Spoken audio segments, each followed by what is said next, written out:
इस वक्त अजीत पवार कुछ बोल रहे हैं। एनसीपी की मीटिंग चल रही थी, खत्म हुई, अजीत पवार बाहर आए। विधान परिषदेचे विधानसभेचे आमदार,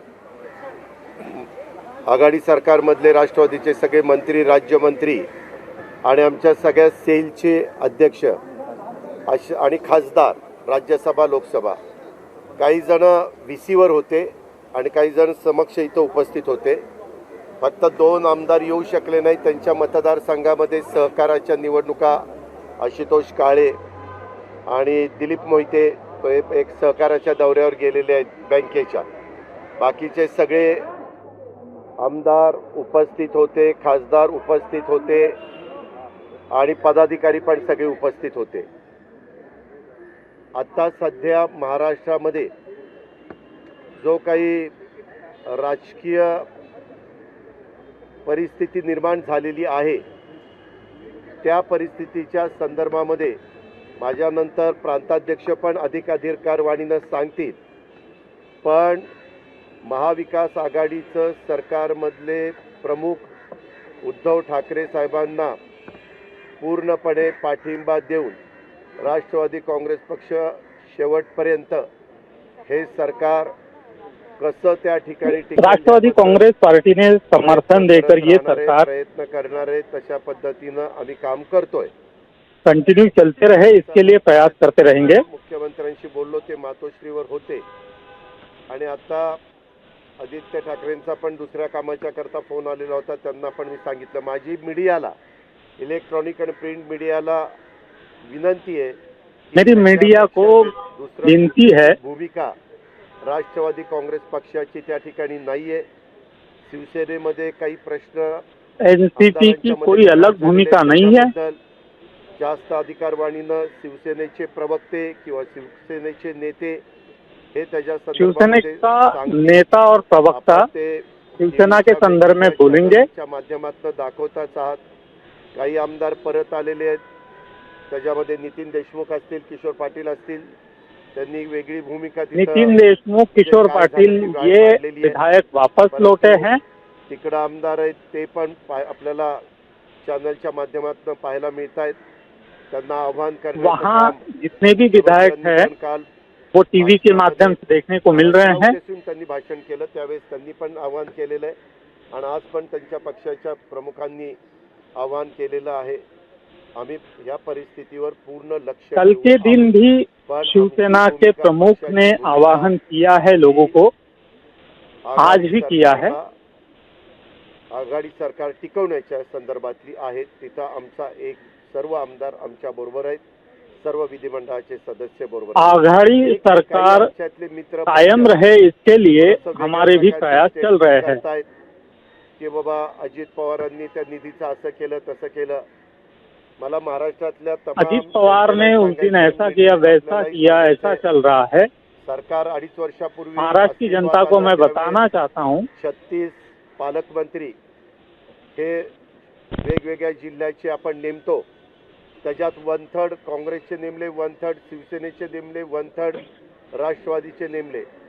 त्यांना निधी देत असताना हर जिले को जो गार्जियन मिनिस्टर होता है उसमें 1/3 शिवसेना के, 1/3 एनसीपी के, 1/3 कांग्रेस के है। निधी, डोंगरी विकास निधी आणि विधायकों का निधि पालक उस तरह से डिस्ट्रीब्यूट हुआ है। दिलाय, परंतु कशा पद्धतीनं त्यांनी तसं वक्तव्य केलं मला माहिती नाही, परंतु मी कधी क्यों इस तरह के वक्तव्य किए जाते हैं कि निधि का बंटवारा सही ढंग से नहीं किया जाता। मदत करण्याची भूमिका हीच माझी असते, हे आपण पण पाहिलेलं आहे।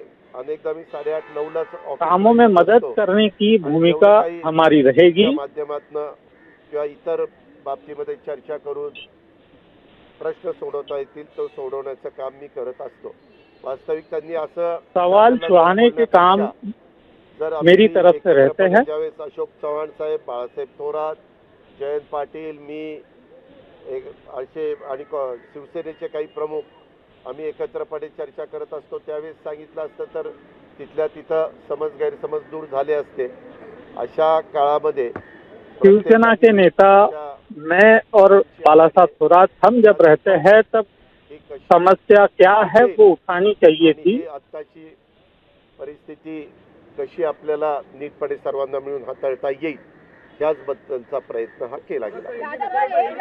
अब इस परिस्थिति का हल कैसे निकलेगा उसकी तरफ ध्यान देना होगा। शिवसेना आमदारांना निधी न देता त्यांच्या विरोधामध्ये राष्ट्रवादीचे होते त्यांना निधी देण्यात आला। अजित पवारांनी आम्हाला दिलं हो का, सुरुवातीच्या काळामध्ये 170 आमदारांच्या पाठिंब्यावर हे सरकार अस्तित्वात आलं। हे अस्तित्वात आलं शुरुआत में 170 विधायकों के समर्थन के साथ ये सरकार अस्तित्व में आई। ज्या सरकारचे प्रमुख म्हणून राहतील आणि त्यांच्या नेतृत्वाखाली सगळ्यांनी काम करायचं।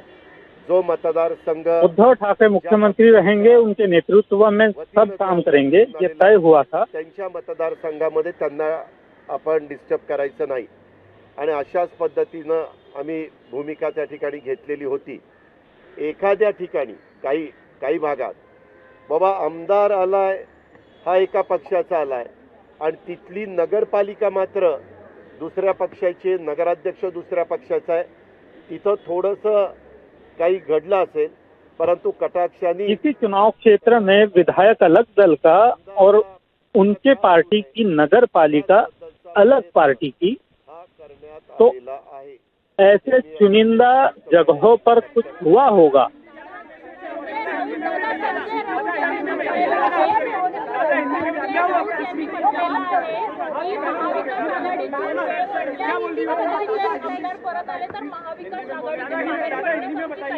हो का, आम्ही त्या वक्तव्याकडे असं बघतो, त्यांचं वक्तव्य मी पण मीडियामध्ये पाहिलेलं आहे। त्यांच्या उनका वक्तव्य मैंने भी मीडिया में देखा है। आम्ही सरकारमध्ये गेलेलो आहे। शेवटी ते सरकार टिकवण्याची जबाबदारी आमच्या तिन्ही पक्षाची आहे। आता त्यांनी ते वक्तव्य ये सरकार कायम रहे इसकी जिम्मेदारी हम तीनों दलों की है। तरी आम्हाला त्याच्यावर टीका टिप्पणी करण्याचं काही कारण नाही। आता आम्ही सगळ्यांनी किसी के वक्तव्य पर टीका टिप्पणी करने का कोई कारण नहीं। व्यवस्थित कसं ह्याच्यातून आपण बाहेर पडू याचबद्दलचा प्रयत्न हा झाला पाहिजे असं माझं मत आहे। इसमें से सही सलामत बाहर कैसे निकले, बस यही प्रयास इस वक्त है। संजय राउत जी ने क्या बताया? उन्होंने एकनाथ शिंदे के बारे में कहा कि अगर जरूरत है तो एनडीए से हम अलग हो जाएंगे। नहीं, उनको वो उनका अधिकार है। पहले जो तय हुआ था कि 5 साल के लिए महाविकास आघाड़ी का गवर्नमेंट टिकना चाहिए, चलना चाहिए। उन्होंने तो बहुत दफा कहा कि ये 5 साल नहीं 25 साल टिकने वाला है, ऐसा भी स्टेटमेंट उन्होंने किया है। अभी वो जो आपने सवाल पूछा वो स्टेटमेंट जरूर उनका हमने सुना है, वो उनका अधिकार है। उन्होंने किस कारण ये स्टेटमेंट किया है उसके बारे में मुझे खुद पता नहीं, लेकिन मैं उनके वरिष्ठ नेता उद्धव ठाकरे साहब जी को पूछूंगा कि ऐसा ऐसा स्टेटमेंट आया है, आप उसके आपके मन में दूसरा कुछ है क्या? मेरे ख्याल से वैसा कुछ नहीं होगा। कभी कभी थोड़ा बहुत लोगों को वापस बुलाने के लिए भी वो स्टेटमेंट कर सकते हैं, वो लेकिन वो उनका अधिकार है। वो सबसे ज़्यादा विधायक उनके थे और विधायकों को बहुत दफ़ा ज़्यादा से मेजॉरिटी विधायकों का कुछ कहना हो तो पार्टी उनका सुनती है। अगर उन्होंने वैसा डिसीजन लिया तो उसके बारे में हमें कोई कमेंट्स करने की जरूरत नहीं। हम आखिर घड़ी तक शिवसेना के साथ, उद्धव ठाकरे साहब जी के साथ खड़े रहेंगे। आज मीटिंग में हमारी राष्ट्रवादी कांग्रेस पार्टी के सब विधायकों को, सब मेंबर ऑफ पार्लियामेंट को और सब हमारे पार्टी के सेल के प्रमुख, उनको सबको पवार साहब ने बुलाया था। हमारे पार्टी के हमें स्टेट के लीडर भी जयंत पाटिल साहब थे, सभी हम मिनिस्टर, स्टेट मिनिस्टर सब थे। उसमें ये तय हुआ कि ये जो अभी की सिचुएशन तैयार हुई है उसमें उद्धव ठाकरे साहब जी को पवार साहब ने खुद और कांग्रेस पार्टी ने मिलके, सबने मिलके वहाँ उनको चीफ मिनिस्टर के नाते बिठाया है।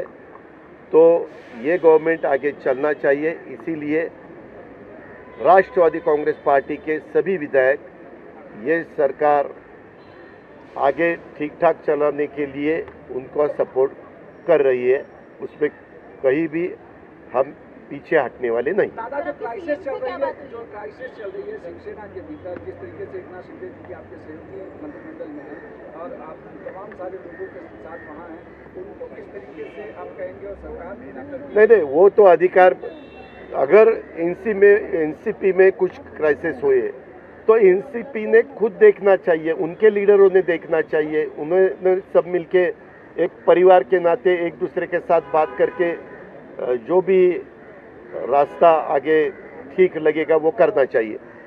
इसमें क्या हुआ है, वो पार्टी अंतर्गत उनका मामला है, तो उसके बारे में पार्टी के जो भी चीफ है, जो भी बाकी लीडर है, वही डिसीजन लेंगे। हम उद्धव ठाकरे साहब के पीछे अभी है। क्या इस बगावत के पीछे बीजेपी है सर? क्या आप मानते हैं कि इस बगावत के पीछे बीजेपी का रोल है? अभी तक तो वैसा दिखाई नहीं दिया। लेकिन पवार साहब, एक आरोप बहुत बड़ा लग रहा है जो एकनाथ शिंदे ग्रुप की तरफ से कि एनसीपी और कांग्रेस बड़ी होती जा रही है, यानी एनसीपी बहुत बड़ी हो रही है, शिवसेना कमजोर हो रही है। वैसा उन्होंने उनके पार्टी के प्रमुख जी को बताना चाहिए था, सीएम जी को, या हमारी जो कभी कभी मीटिंग रहती थी कांग्रेस, राष्ट्रवादी कांग्रेस और शिवसेना के दो लोग हम बैठते थे, तब उन्होंने ये सवाल उठाना था कि ऐसा ऐसा है। कभी कभी एक पार्टी चलाने के वक्त भी कभी कभी पार्टी में एक दूसरे को कुछ ना कुछ मतभेद हो जाते हैं। ये तो 3 पार्टियां थी, तो कुछ गड़बड़ हुई तो अगर बताए तो उसमें से रास्ता निकाल सकता था। निशाने पर हाथ क्यों है? फंड्स को लेकर बात हो रही है तो कहा जा रहा है कि एनसीपी के जो वित्त मंत्री थे फंड्स नहीं दे रहे थे, उधर के शिवसेना के लोग भी कह रहे हैं, कांग्रेस के मुखिया नाना पटोले भी कह रहे हैं कि फंड्स का डिस्ट्रीब्यूशन आपको मीडिया सबको मालूम है, जो भी बजट हम पेश करते हैं हर साल, मैंने तीसरा मेरा बजट था, वो पूरा बजट कैबिनेट के सामने जाता है, कैबिनेट सब वो देखती है और उसके बाद कैबिनेट उसको बोलती है कि ये मंजूर है, और फिर असेंबली में जाता है और काउंसिल में भी और असेंबली भी, दोनों भी जग जाता है, और वहाँ मेजॉरिटी से वो मंजूर हो जाता है। और फिर हर एक डिपार्टमेंट का जो फंड है वो मेरे हाथ में नहीं रहता, ट्राइबल का फंड ट्राइबल के मिनिस्टर के पास चला जाता है हर महीने। उसका साल का पूरा उनका बजट समझो 15,000 करोड़ है, तो 15,000 करोड़ के हिसाब से हर महीने 1,000-1,200 करोड़ 1,000-1,200 करोड़ ऐसे उनके पास पैसा चला जाता है, और वो उनके जो भी काम है वो काम उसमें से कर देते हैं। इसीलिए वो मैं रुकवा नहीं सकता। ये सामाजिक न्याय का फंड हो या अलग इरिगेशन डिपार्टमेंट हो, पीडब्ल्यूडी डिपार्टमेंट हो, यूडी डिपार्टमेंट हो, हर एक डिपार्टमेंट का फंड उनके हाथ में चला जाता है। फिर वो कैसा देने का वो अधिकार तो मिनिस्टर का है।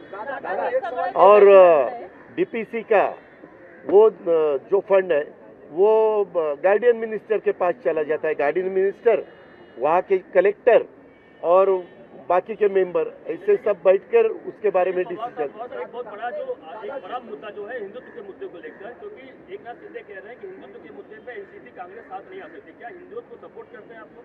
नहीं, हमने जो भी ये गवर्नमेंट हमारा तैयार हुआ उसमें जो क्या है, कांग्रेस और एनसीपी ये सेक्युलर का विचार करने वाली पार्टियां हैं, और शिवसेना का आपको पता है। लेकिन हमने ये तय किया कि जो इशू पूरे अपने स्टेट के डेवलपमेंट के हिसाब से ठीक है, उसमें ज़्यादा ध्यान देके वही इशू आगे चलाने के, और ऐसा 2.5 साल हमने काम किया। और जो भी उनको कुछ लगता था वो उनके पार्टी के प्लेटफॉर्म के ऊपर उनका स्टेटमेंट निकलता था।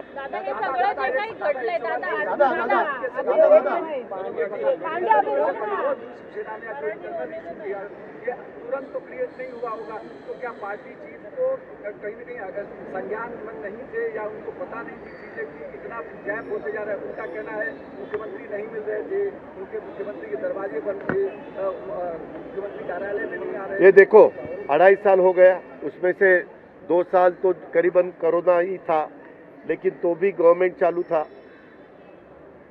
बीच बीच में पूरे कंट्री में सबसे अच्छे चीफ मिनिस्टर कौन है, तो उसमें पहले 5 में उद्धव जी का नाम हमेशा आता था। सबने देखा है, यानी वो तो पॉप्युलर थे ही थे। दादा, मला असं सांगा, ज्या पद्धतीने हे बंड केलं, म्हणजे आपण बघितलं विधान परिषदेची निवडणूक संपली त्या रात्रीच ते निघून गेले, ह्या सगळ्याच्या पाठी आपल्याला वाटते का की कुठेतरी भाजपचा हात आहे किंवा काय असं झालं की त्यांना भेटताय, विशेषतः ज्या हॉटेलमध्ये आहेत भाजप शासित राज्य आहे, नेत्यांना पण त्यांनीच विमानाचं अरेंजमेंट केलं, ते सगळा प्रवास हो का, आताच्या घडीला कुठलाही भाजपचा मोठा नेता किंवा मोठा चेहरा तिथं येऊन काही करतोय अजून आत्ता तरी दिसत नाही। ही वस्तुस्थिती आहे। मोठा नेता दादा एक सवाल ये है कि जिस तरह से बंडला तुम्ही कशा पद्धतीने, कारण विधान परिषद निवडणुकीनंतर गेले 2.5 वर्षानंतर आणि एवढे आमदार एकामागून एक जातात आणि हे कळलं नाही, कारण गृहराज्यमंत्री पण त्यामध्ये नाही। ह्याच्या संदर्भामध्ये आता गव्हर्नमेंट ज्यावेळेस तुम्ही सरकार चालवता त्यावेळेस ह्या सगळ्या गोष्टीचा विचार झाला गेला पाहिजे। आता त्याच्या संदर्भामध्ये काय, आम्ही तर मधून मिटिंग घेतात, त्यांच्या पण मिटिंग होतात। आता तो त्यांचा पार्टी अंतर्गतला प्रश्न आहे। स्वतः शिवसेना प्रमुखांनी आणि त्यांच्या बाकीच्या सहकाऱ्यांनी ह्याबद्दलचा विचार केला असेल। आम्ही त्याच्याबद्दल काही स्टेटमेंट, कारण ते आमचे सहकारी आहेत, आमचे मित्र आहेत, मित्रपक्ष आहे, त्याच्यामुळे आम्हाला त्याच्या संदर्भात बोलायचं नाही। आम्हाला एवढंच वाटतं की ते पार्टी हे सगळेजण उद्धव ठाकरे साहेबांच्या नेतृत्वाखाली विजयी झालेले आहेत। भांड्याला भांडं आपण मराठीत म्हणतो लागतं आणि त्याच्यातनं आवाज येतो, परंतु त्याच्यात इतकं टोकापर्यंत सहसा कोणी जाण्याचा प्रयत्न करू नये। आता तिकडं गेलेले लोक किती खरंच स्वखुशीने गेलेत आणि किती बळजबरीने गेले, हाही एक संशोधनाचा किंवा विचार करण्याचा भाग आहे। कारण जे दोघं आले ते म्हणतात की अजून काही लोकांना तिथनं यायचं आहे आणि त्यांच्या मतदारसंघामधले आजही तसं बघितलं तर शिवसैनिक सगळीकडचे शांत आहेत।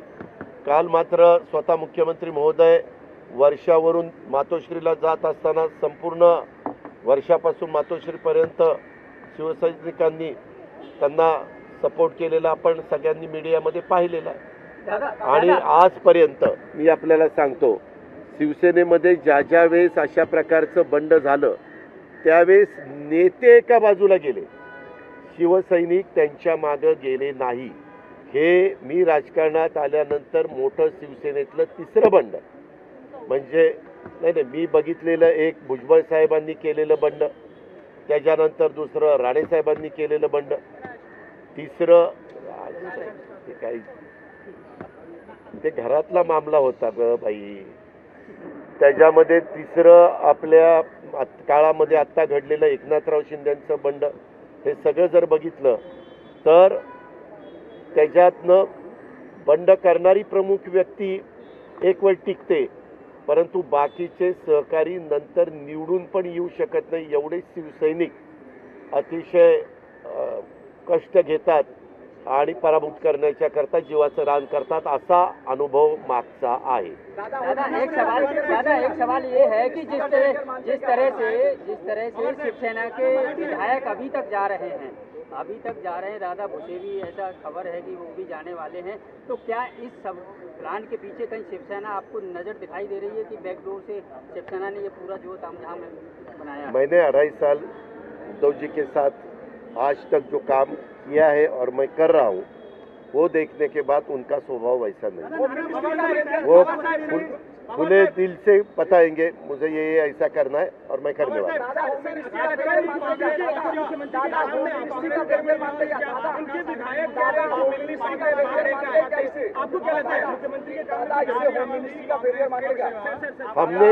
हमने एक देखा, मुख्यमंत्री देश में पहले 5 स्टेट के मुख्यमंत्री में उनका नंबर आता था और वो तो कैबिनेट भी।